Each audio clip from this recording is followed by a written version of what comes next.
আজকে দেখা গেল যে ও খুব খুশি আজকে।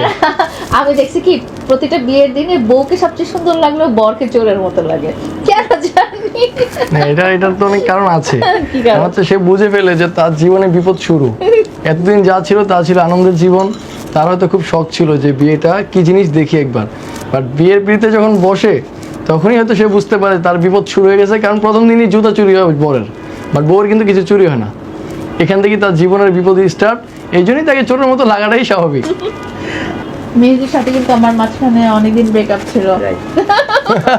এবং আমরা এটাই ধরে নিচ্ছি যে ব্রেকআপের পরেই তো আবার আসলে এক হওয়া, এবং এক যে আপনি এইভাবে হবেন কল্পনা করতে পারিনি। ঠিক আছে, এটা ছিল আমার প্ল্যান। আচ্ছা, একটু মেহেদি ভাই আপনি একটু এটা বলবেন যে মানে কেন আপনারা আলাদা হয়ে গিয়েছিলেন এবং আজকে এই বিয়ের সিদ্ধান্তটাই বা কেন?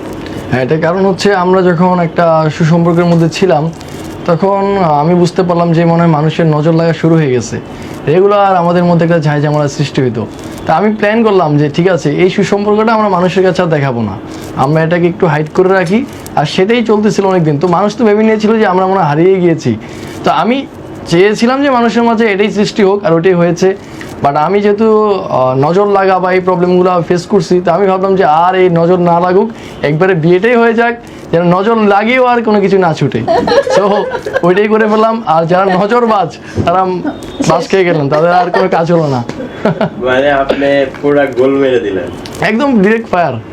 এই সর্বনাশ।